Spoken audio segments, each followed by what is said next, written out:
세계 경제가 악화되니까 인심도 악화됩니다. 프랑스 정부가 영국으로 가기 위해서 이 칼레라고 이 도브 해협에 해저 이후로 그 열차 터미널이 있는 그 칼레에 천막을 치고 한 4,000명이 대기하고 있는데요. 그걸로 넘어가려다가 벌써 몇 명이 죽었고 또 시위가 빈발하고 해서 그 지역이 슬럼화되고 있습니다. 그래서 심지어 정글이라고도 부르는데요. 이걸 프랑스 정부가 견디다 못해서 경찰과 불도저를 동원해서 밀어버리니까 프랑스와 영국에서 양심적인 지식인들이 반대를 하고 지금 난리가 났는데요. 자, 이 영국에 가면 그래도 영어가 되고 뭐 난민 수당도 주고 규제가 좀 덜해서 최종 목표가 영국이라는데, 제가 한 20, 30년 전에는 영국 가라고 출장을 누가 좀 이야기를 하면 제가 안 갔습니다. 런던 가기 싫어서요. 후져서. 근데 요즘 영국의 런던이 유럽의 다른 도시보다 훨씬 잘 나가고 영국이 살만합니다. 세상 참 웃기는데요. 근데 이 부분 관련해가 프랑스에서 이 경제장관이 만약에 영국이 EU에서 빠져가지고 브렉시트, 즉 탈퇴해버리면, 그러면 이 지금 칼레의 난민촌에 있는 난민들은 전부 영국으로 가도록 넘겨버리고, 그리고 자기들은 영국에서 EU에서 탈퇴했으니까 영국에 있기 싫어서 나오는 금융기관들을 프랑스가 유치하겠다. 이런 유치한 경고를 했습니다. 자, 이게 뭔가 하면 지금요, EU에 있는 국가들이 최소한의 양심이나 이런 것도 없이 각자 자기 이해에 몰두한다는 걸 단적으로 보여주는 예인데요. 지금 유럽의 각 나라들이 경제 위기가 곧 생길 것처럼 위기에 몰리고 있는데, 그런 것들이 지금 프랑스 같은 나라도 그렇습니다. 독일도 지금 잘 나간다 했는데 요즘 조금 심상치 않습니다. 이런 상황에서 난민들을 돌볼 그런 여유가 없다라는 부분이고요. 심지어 뭐 그리스에 간 난민들은 그리스에서 마케도니아로 위로도 못 올라갑니다. 국경을 막아버려가지고요. 그래서 지금 그리스, 터키 같은 몇몇 나라가 다 뒤집어 쓰고 있는데, 그리스는 그야말로 지금 부도난 나라 아닙니까? 그래서 올해도 이 난민 문제가 유럽을 뒤흔들 건데, 이 문제가 단지 유럽 국가 간의 분쟁뿐만 아니라 영국 같은 브렉시트를 지금 하려고 하는 나라의 어떤 압력 수단으로도 이용되고 있습니다.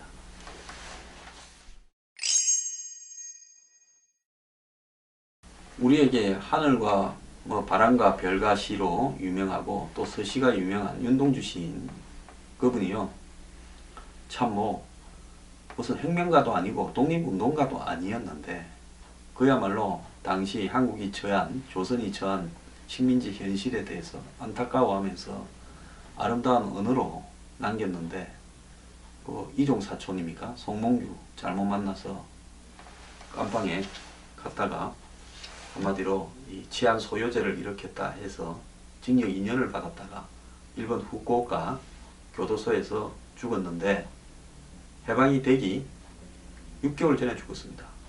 사촌 송몽규는 5개월이 되기 전에 죽었습니다. 즉 45년 2월 3월에 각각 죽었습니다. 요즘 뭐 동주라는 영화 때문에 이분들이 다시 화제가 되고 있다는데요. 자, 근데 그분들이 그렇게 젊은 나이에 20대 뭐 27, 뭐 이런 나이에 죽었는데, 그때 이 죽을 때 일본에 생체 실험으로 죽었다. 그래서 병원에서, 교도소에서 자꾸 이상한 주사를 맞다가 죽었다. 이렇게 해서 이제 이분들의 일대기가 지금까지도 안타깝게 남아 있습니다. 특히 윤동주 시인은 자기의 이 손으로 쓴 시집을 지인 2명한테 맡겼다가 그것이 발견되어서 사후에 출판이 되면서 뭐 많은 다작을 한 것도 아니고 뭐 이 문인 생활을 본격적으로 한 것도 아닌데도 불구하고 아름다운 언어로 아직까지도 가슴에 남아있는 이 시인이 되었습니다. 그런데 최근에 이 두 사람, 윤동주와 송몽규가 죽은 일본 후쿠오카에서 윤동주 시인을 재조명하는 일본 시민들의 활동이 있습니다. 우리가 흔히 일본 사람 이러면 뭐 지금 위안부 소녀상 이런 문제로 그냥 반사적으로 적대감을 보이는데요. 안중근 열사를 그때 당시에 교도소에 있을 때 그 안중근 열사의 어떤 그 행동에 떳떳한 행동에 감명을 받아서 그 이후로 자손들에게까지 안중근 열사에 대해서 이야기하면서 유품을 보관해온 교도소 관리도 있었고, 또 일본 사람들 중에는 당시에 윤동주 시인이 참 안타깝다 이렇게 해가지고 지난해 모임을 만들어가 윤동주 시인의 시비를 후쿠오카 시내에 세우려고 시도를 하고 있습니다. 그 구청에서는 자신들의 추악한 이 과거의 기록이기 때문에 반대를 해서 그 비석을 못 세우게 하는데, 이제 올해 내년이 이 시인이 탄생 100주년이 모입니다. 그러니까 지금 그 1917년에 태어났겠죠. 그래서 내년 100주년을 앞두고 활발하게 모금을 해서 또 구청에다가 청원 활동을 해서 기어코 세우겠다, 이렇게 지금 목표를 세우고 있답니다.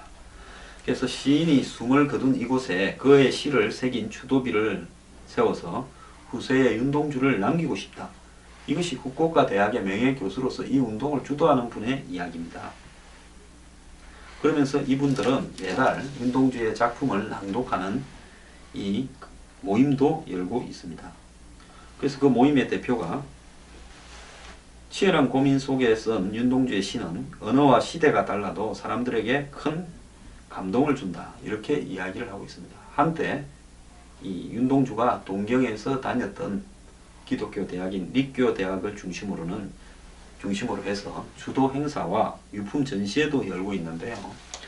우리가 일본 사람에 대한 상투적인 적대감을 가질 게 아니라 일본에도 이렇게 따뜻하고 좋은 사람들이 많다는 것도 알아야 될 것 같습니다.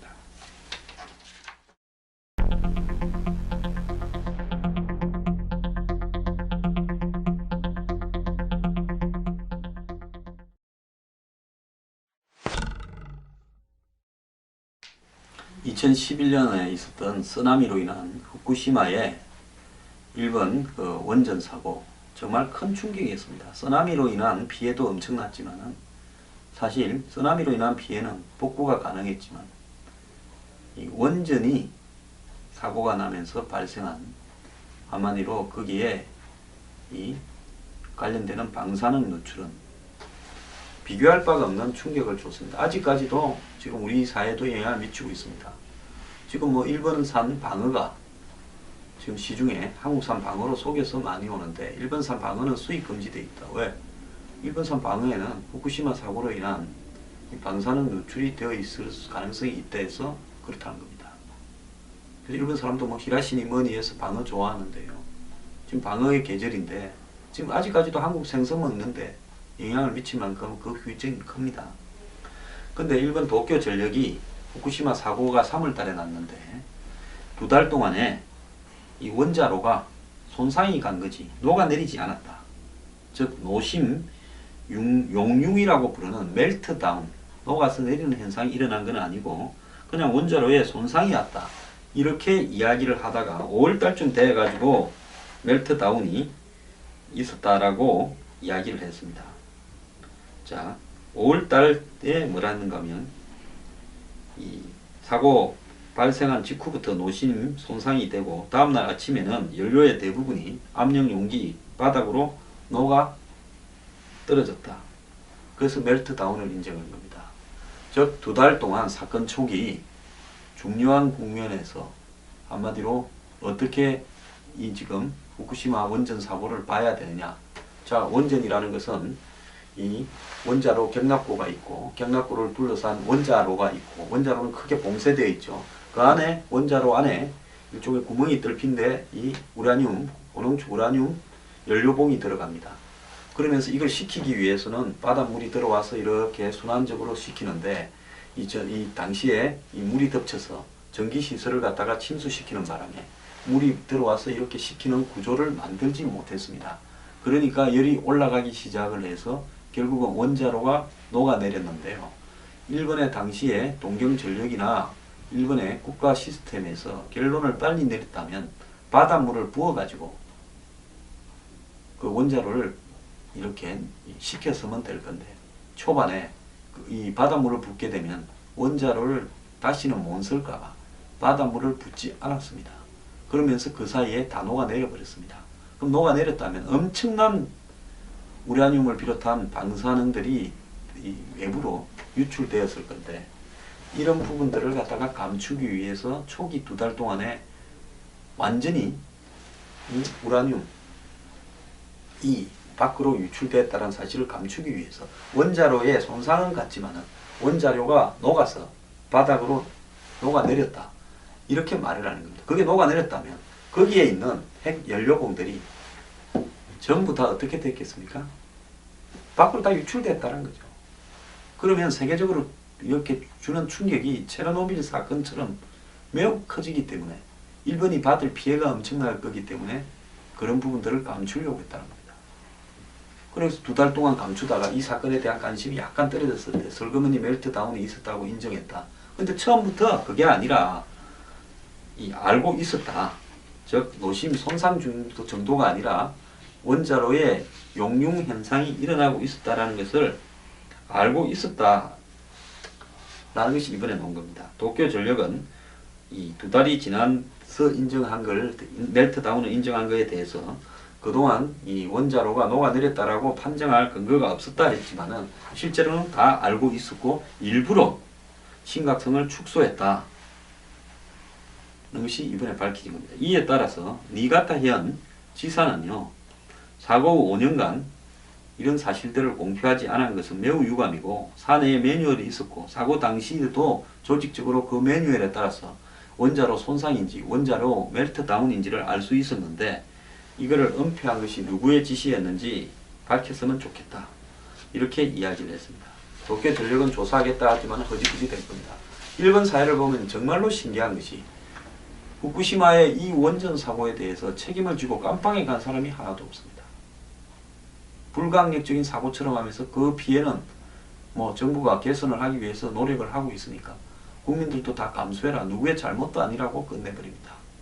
한국 같으면요 아마 깜빵 수십 명 갔을 겁니다. 이런 거를 보면 또 한국 사회가 일본 사회보다 훨씬 나은 측면도 있는 것 같습니다. 한국 세월호 사고 났을 때 한번 보십시오. 깜빵 엄청 많이 갔지 않습니까? 물론 갈 사람은 안 가고 좀 늦게 가야 될 사람이 갔지만은요, 밑바닥에서 주로 가고